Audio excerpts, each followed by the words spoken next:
नमस्कार, आप देख रहे हैं संसद टीवी। मैं हूं आपके साथ शालिनी खंडेलवाल। स्वागत है आप सभी का टॉप न्यूज में। दिखाएंगे आपको देश दुनिया की तमाम बड़ी खबरें, आर्थिक जगत और खेल जगत के समाचार भी। आइए शुरुआत करते हैं हेडलाइंस के साथ। संसद में राष्ट्रपति के अभिभाषण पर धन्यवाद प्रस्ताव पर चर्चा आज हो सकती है पूरी। चर्चा के बाद लोकसभा में प्रधानमंत्री नरेंद्र मोदी देंगे जवाब।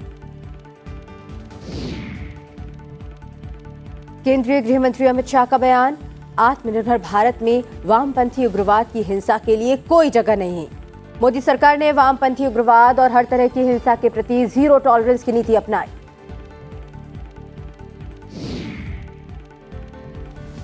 भारतीय रिजर्व बैंक आज पेश करेगा वर्ष 2023 की पहली मौद्रिक नीति। वैश्विक वित्तीय स्थितियों की चिंताओं को दूर करना होगा चुनौती। अमेरिकी राष्ट्रपति जो बाइडेन का स्टेट ऑफ द यूनियन में संबोधन, कहा यूक्रेन युद्ध और अन्य विपरीत परिस्थितियों के बावजूद अमेरिका की अर्थव्यवस्था प्रगति पर।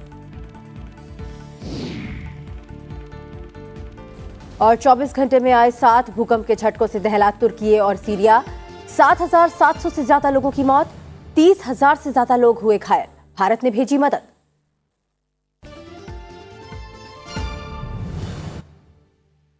टॉप न्यूज में अब खबरें विस्तार से।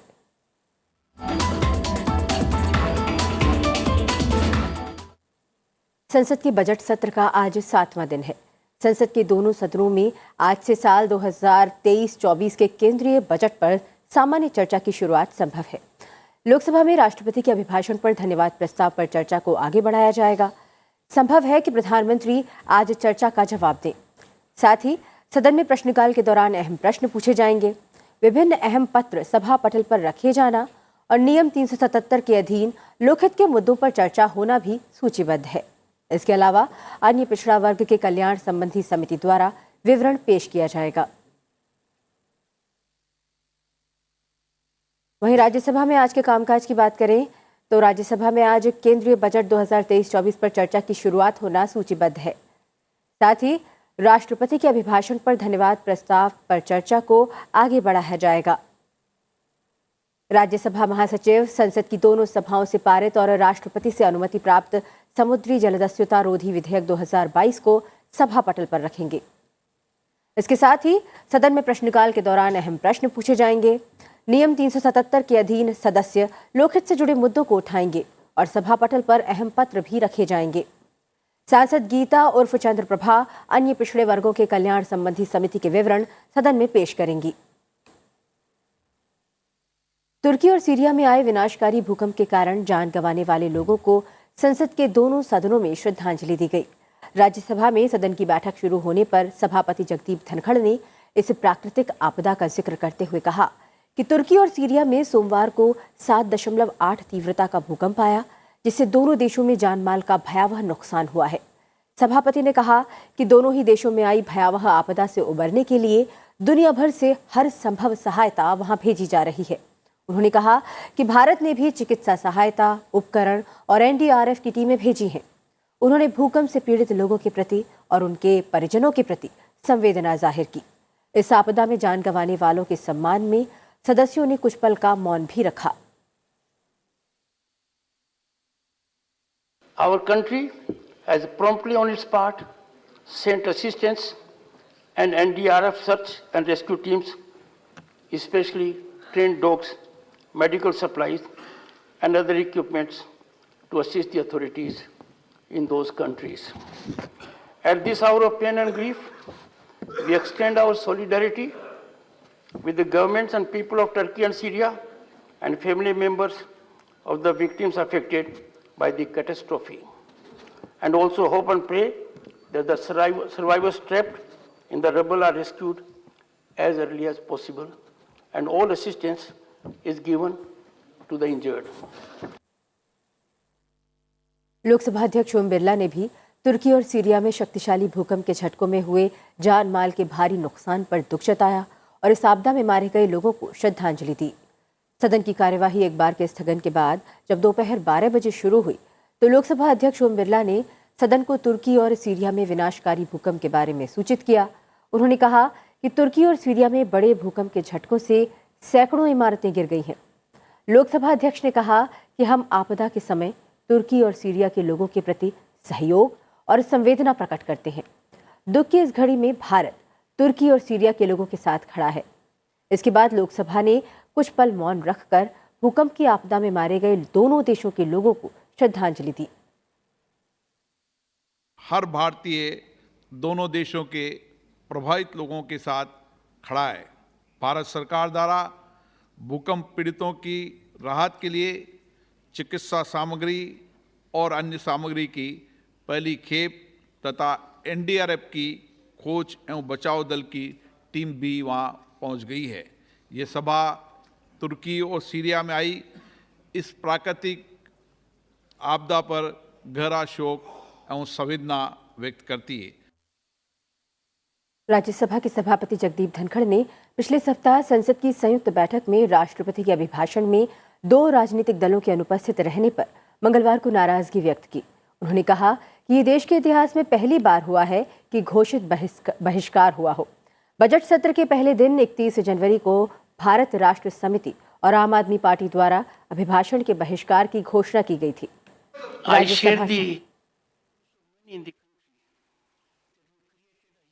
राज्यसभा सभापति जगदीप धनखड़ ने अपनी पीड़ा व्यक्त करते हुए कहा कि जब एक तरह का इतिहास रचा जा रहा था और जब माननीय राष्ट्रपति संसद के संयुक्त सत्र को संबोधित कर रही थी तो सदन में कुछ वॉकआउट हुआ। ऐसा पहली बार था कि देश में किन्हीं राजनीतिक दलों ने बहिष्कार की घोषणा की हो। हालांकि उन्होंने किसी पार्टी का नाम नहीं लिया। I share the anguish of many in the country that we created a history of sorts. There have been walkouts. There have been something in the House when the Honorable President addressed the joint session of Parliament. But it was for the first time in our country that political parties proclaimed boycott. And around the time the Honorable President was addressing, orchestrated campaign was going on. Let us have respect for the highest constitutional office in every sense of the term. BJP सांसद रविशंकर प्रसाद ने राहुल गांधी द्वारा राष्ट्रपति के अभिभाषण के धन्यवाद प्रस्ताव पर चर्चा के दौरान लगाए गए तमाम आरोपों को तथ्यहीन बताते हुए सदन के बाहर पलटवार किया। रविशंकर प्रसाद ने कहा कि उन्हें और कांग्रेस को आगे और मजबूत होता भारत रास नहीं आ रहा। उन्होंने कहा कि उनकी सरकारें और स्वयं उनका परिवार भ्रष्टाचार के तमाम आरोपों से घिरा हुआ है। वो इसका जवाब दें। जितने उन्हें आरोप लगाए सब गलत हैं, चाहे वो श्रीलंका के बारे में हो चाहे भारत के बारे में हो। सब कुछ नियमों और प्रक्रिया के अनुसार किया गया और कई प्रदेशों में भी हुआ।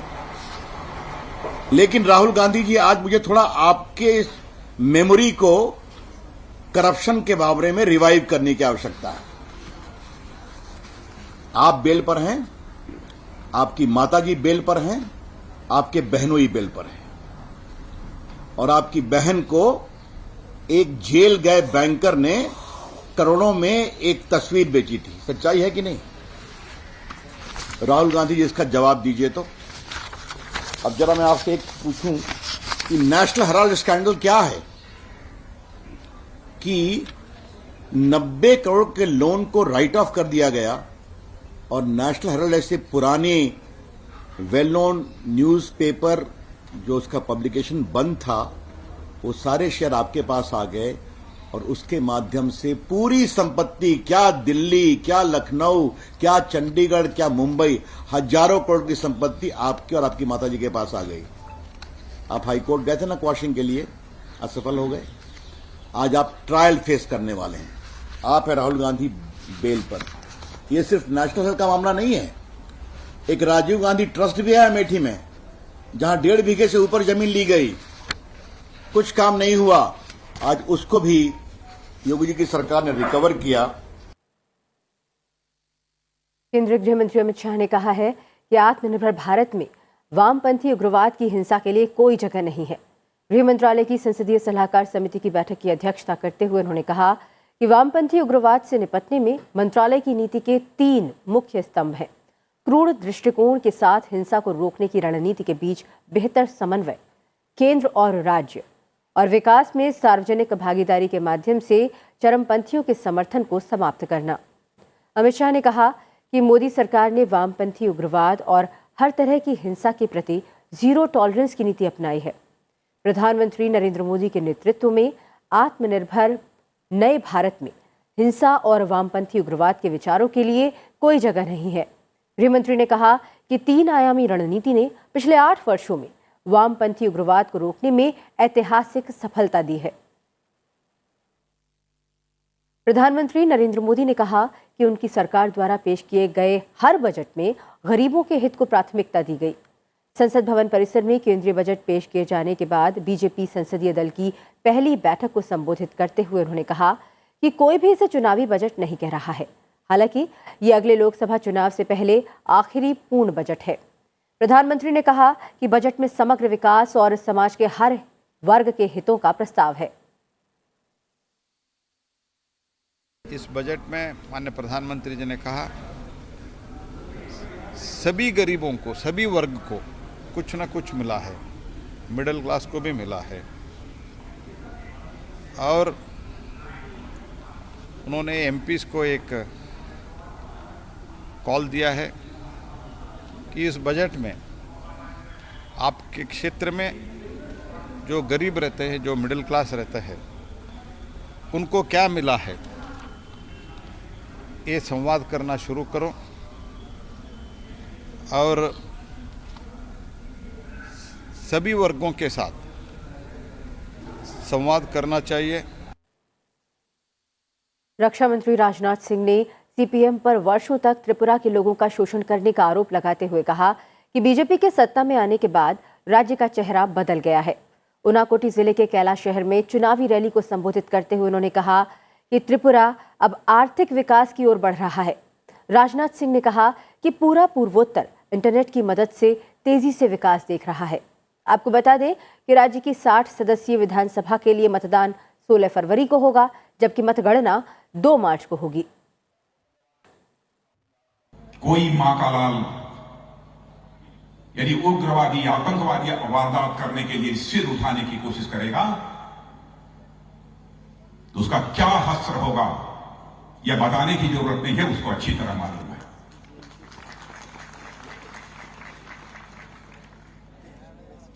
कानून और व्यवस्था की हालत, लॉ एंड ऑर्डर की सिचुएशन त्रिपुरा में बेहतर हुई है और बिना सुरक्षा के, बिना बेहतर कानून व्यवस्था के बहनों भाइयों, कोई भी राज्य हो, कोई भी देश हो, वो विकास नहीं कर सकता। फिलहाल समय एक छोटे से ब्रेक का। ब्रेक के उस पार अंतर्राष्ट्रीय खबरें और आर्थिक जगत के समाचार। अब बने रहिए हमारे साथ।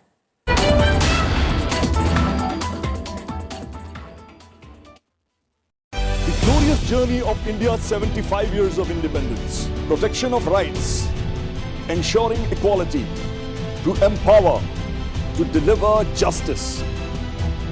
Laws that have defined India and its people. Laws that everyone should know. Watch 75 years. Laws that shaped India. With me, Hemant Batra, only on Sansad TV.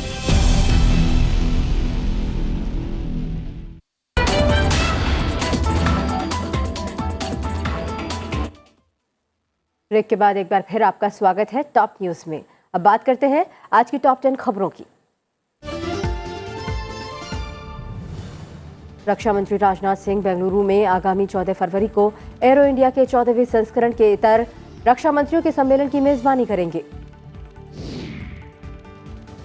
शिक्षा मंत्रालय ने एक भारत श्रेष्ठ भारत के तहत युवा संगम पोर्टल के साथ पायलट प्रोजेक्ट लॉन्च किया है। इस कार्यक्रम के तहत युवाओं को एक दूसरे की संस्कृति और परंपरा को समझने का मौका मिलेगा। गूगल आज एक कार्यक्रम की मेजबानी करेगा जिसमें वो आर्टिफिशियल इंटेलिजेंस में अपने काम के बारे में बताएगा। कंपनी साझा करेगी कि ये कैसे एआई की शक्ति का उपयोग कर रहा है, कि लोग कैसे खोजते हैं, जानकारी के साथ खोज करते हैं और बातचीत करते हैं, इसे पहले से कहीं अधिक स्वाभाविक और सहज बनाते हैं। 40 मिनट के इस कार्यक्रम को YouTube पर स्ट्रीम किया जाएगा। पश्चिम बंगाल विधानसभा का बजट सत्र आज से शुरू होगा और इस महीने की 15 तारीख को सदन में बजट पेश किया जाएगा। राज्यपाल के अभिभाषण के साथ बजट सत्र शुरू होगा और इसके 2 सप्ताह तक चलने की संभावना है। सत्तारूढ़ तृणमूल कांग्रेस कथित तौर पर राज्य की विभिन्न परियोजनाओं के लिए बकाया जारी नहीं किए जाने पर केंद्र के खिलाफ एक प्रस्ताव लाने की योजना बना रही है। दिल्ली सरकार के स्कूलों में प्रिंसिपल की नियुक्ति मामले में एक बार फिर उपराज्यपाल और उप मुख्यमंत्री के बीच ठन गई है। एलजी दफ्तर ने उप मुख्यमंत्री पर झूठ बोलने, गलत और भ्रामक जानकारी देकर संवैधानिक प्रावधानों और उच्च न्यायालय के आदेशों के उल्लंघन करने की बात कही है। उप मुख्यमंत्री मनीष सिसोदिया ने भी स्कूलों में प्रिंसिपल की नियुक्ति पर उपराज्यपाल की टिप्पणी का खंडन किया है। महापौर और उप महापौर के पद के लिए नगर निगम चुनाव में मतदान करने के लिए दिल्ली के एलजी विनय कुमार सक्सेना द्वारा नामित सदस्यों को वोटिंग की अनुमति देने के फैसले के खिलाफ आम आदमी पार्टी द्वारा दायर याचिका पर सुप्रीम कोर्ट आज सुनवाई करेगा। वायुसेना के दक्षिण पश्चिम कमान के कमांडरों का सम्मेलन 9 और 10 फरवरी को राजस्थान के जैसलमेर वायुसेना स्टेशन में होगा। वायुसेना प्रमुख air chief marshal V R. Chaudhari 10 फरवरी को कमांडरों को संबोधित करेंगे। ये पहली बार है कि कमांडरों का सम्मेलन दक्षिण पश्चिम वायु कमान के मुख्यालय गुजरात के गांधीनगर से दूर एक फील्ड स्टेशन में आयोजित किया जा रहा है। पवन हंस लिमिटेड PHL असम में 6 मार्गों पर हेलीकॉप्टर सेवा शुरू करेगा। PHL को 6 राज्यों में योजना के तहत 86 मार्गों पर हेलीकॉप्टर सेवा की अनुमति दी गई है। पहले चरण में PHL डिब्रूगढ़ से जोरहाट और तेजपुर होते हुए गुवाहाटी और फिर वापस इसी रूट से डिब्रूगढ़ के मार्ग पर उड़ान सेवाएं शुरू कर रहा है। इसके बाद अरुणाचल प्रदेश में सेवाओं का संचालन किया जाएगा। केंद्र शासित प्रदेश जम्मू कश्मीर में पुलिस ने श्रीनगर में लश्कर ए तैयबा के 3 आतंकवादी सहयोगियों को गिरफ्तार किया है। उनके पास से 31 लाख रुपए से अधिक की नकदी और अन्य आपत्तिजनक सामग्री बरामद की गई है। नौगाम पुलिस स्टेशन में उनके खिलाफ मामला दर्ज किया गया है और जांच जारी है। और विपक्ष की आलोचना और ट्रांजिट शिविरों के बाहर महिलाओं के जारी विरोध प्रदर्शनों के बीच असम में बाल विवाह से जुड़े मामलों में पुलिस का एक्शन जारी है। असम पुलिस ने राज्य में बाल विवाह के खिलाफ अपनी मुहिम जारी रखी है और मंगलवार तक कुल 2528 आरोपियों को गिरफ्तार किया गया है।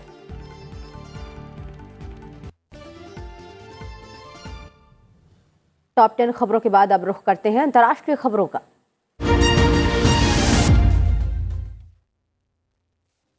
अमेरिका के राष्ट्रपति जो बाइडेन ने स्टेट ऑफ द यूनियन को संबोधित किया। अपने संबोधन में उन्होंने कहा कि अपनी सरकार की तमाम उपलब्धियों के बारे में उन्होंने बताया और साथ ही इसके कामों की भी जानकारी दी। दोनों सदनों के सदस्यों को संबोधित करते हुए उन्होंने कहा कि संकट के समय अमेरिका हमेशा एकजुट रहा है और हमेशा मजबूत बनकर उभरा है। बाइडेन ने कहा कि उनकी सरकार ने न सिर्फ अमेरिका की अर्थव्यवस्था को मजबूत किया है बल्कि नए रोजगार भी उपलब्ध कराए हैं। I ran for president to fundamentally change things, to make sure our economy works for everyone, so we can all feel that pride in what we do. To build an economy from the bottom up and the middle out, not from the top down. Because when the middle class does well, the poor have a ladder up, and the wealthy still do very well. We all do well. So let's look at the results. We're not finished yet by any stretch of the imagination, but unemployment rate is at 3.4%, a 50-year low. We've already created, your help, 800,000 good-paying manufacturing jobs, the fastest growth in 40 years. Where is it written that America can't lead the world in manufacturing? And I don't know where that's written. For too many decades, we imported projects and exported jobs. Now, thanks to what you've all done, we're exporting American products and creating American jobs. Biden प्रशासन ने NATO सहयोगी Poland को 10 billion अमेरिकी dollar की हथियारों की बिक्री को मंजूरी दे दी है। पोलैंड के पड़ोसी देश यूक्रेन का रूस से युद्ध जारी है। विदेश विभाग ने कांग्रेस को सूचित किया कि बिक्री में मध्य श्रेणी mobile, HIMARS, artillery rocket system, संबंधित गोला बारूद और संबंधित उपकरण शामिल हैं। महीने के अंत में रूस के आक्रमण की 1 वर्ष की वर्षगांठ के रूप में पोलैंड और अन्य पूर्वी फ्लैंक नाटो सहयोगी अपनी सीमाओं के साथ यूक्रेन में एक नए रूसी आक्रमण की संभावनाओं के बारे में तेजी से चिंतित हो गए हैं। अमेरिकी राष्ट्रपति के विशेष विमान एयरफोर्स 1 की मौजूदगी वाले बेहद संवेदनशील सैन्य अड्डे पर एक बार फिर घुसपैठिया प्रवेश कर गया। हालांकि इस बार एक रेजिडेंट ने घुसपैठिए पर गोली चला दी। जॉइंट बेस एंड्रयूज ने इस खबर की पुष्टि की। सुरक्षाकर्मी घुसपैठियों को पकड़ने के लिए मौके पर पहुंचे और जांच अधिकारी मामले में जांच कर रहे हैं। आपको बता दें कि यहां राष्ट्रपति के बेड़े के कई नीले और सफ़ेद विमान होते हैं। इनमें एयरफोर्स 1, मरीन 1 और डूम्सडे 747 विमान शामिल हैं, जो हवाई परमाणु कमान और नियंत्रण केंद्र के रूप में काम कर सकते हैं। इससे पहले फरवरी 2021 में भी एक व्यक्ति सुरक्षा घेरों को पार करते हुए C-40 विमान में चढ़ गया था।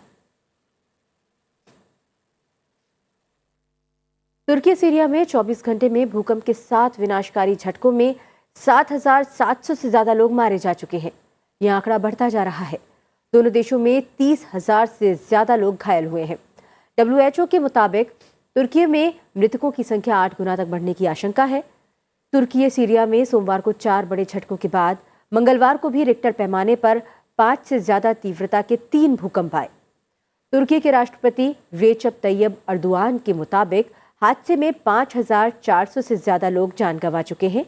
उन्होंने प्रभावित 10 राज्यों में 3 महीने के लिए आपातकाल घोषित किया है। 6,000 से ज्यादा इमारतें धराशायी हो चुकी हैं।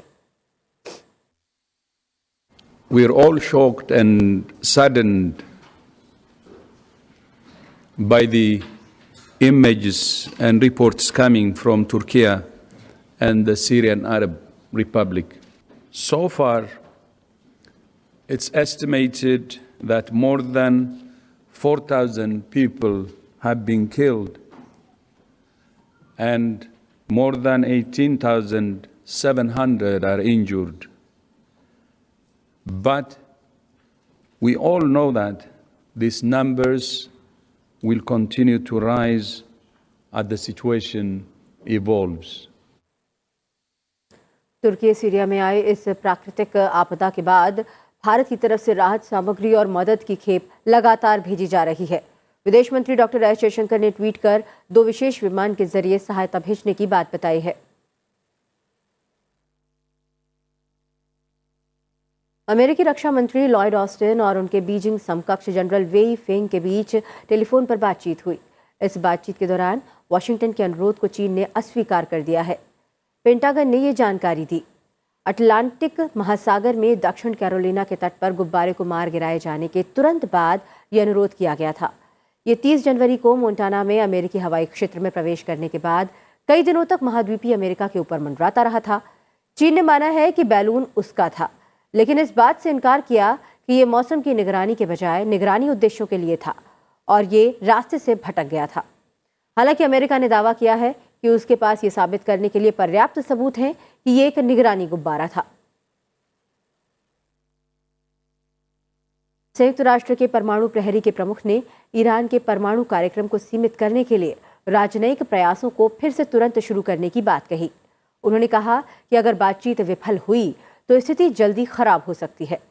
अंतर्राष्ट्रीय परमाणु ऊर्जा एजेंसी के महानिदेशक राफेल मारियानो ग्रोसी ने कहा कि कूटनीतिक प्रयास अपने सबसे अच्छी स्थिति पर नहीं है, लेकिन ये प्रक्रिया भी खत्म हो चुकी है या चल रही है। इसकी घोषणा करने का ये उनका सही स्थान नहीं है। अंतर्राष्ट्रीय खबरों के बाद अब नजर आर्थिक जगत की मुख्य खबरों पर।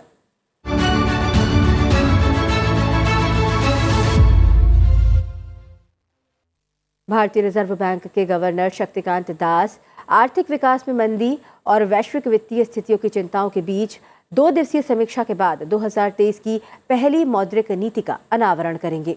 आरबीआई गवर्नर की अगुवाई में मौद्रिक नीति समिति की 3 दिन की बैठक सोमवार को शुरू हुई थी।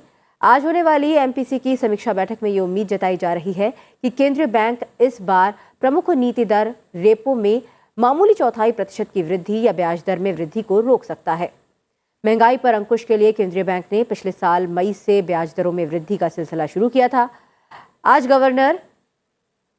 आज आरबीआई गवर्नर 6 सदस्यीय एमपीसी की बैठक के नतीजों की घोषणा करेंगे। अप्रैल से शुरू होने वाले अगले वित्त वर्ष में सकल घरेलू उत्पाद यानी जीडीपी की वृद्धि की रफ्तार कम होने की उम्मीद है। ऐसे में केंद्रीय बैंक रेपो दर में सिर्फ 0.25% की वृद्धि का विकल्प चुन सकता है। कर्ज में डूबी दूरसंचार कंपनी वोडाफोन आइडिया के निदेशक मंडल ने 16,133 करोड़ रुपए मूल्य के इक्विटी शेयर सरकार को आवंटित करने को मंजूरी दे दी है। इससे इक्विटी आवंटन के बाद सरकार को वोडाफोन आइडिया में 33.44% हिस्सेदारी मिली है। कंपनी ने मंगलवार को शेयर बाजार को दी सूचना में कहा कि सरकार को यह हिस्सेदारी बकाया ब्याज के बदले में दी जा रही है। ये ब्याज समायोजित सकल राजस्व और स्पेक्ट्रम नीलामी का भुगतान टाले जाने पर लगाया गया है। सरकार ने वोडाफोन आइडिया के ऊपर 16,133 करोड़ रुपए के बकाया ब्याज को इक्विटी में बदलने के प्रस्ताव को पिछले हफ्ते मंजूरी दी थी। आदित्य बिरला समूह की तरफ से कंपनी को चलाने और जरूरी निवेश लाने की पूरी प्रतिबद्धता जताने के बाद यह अनुमति दी गई है। और अब बात खेल जगत से आने वाली बड़ी खबर की।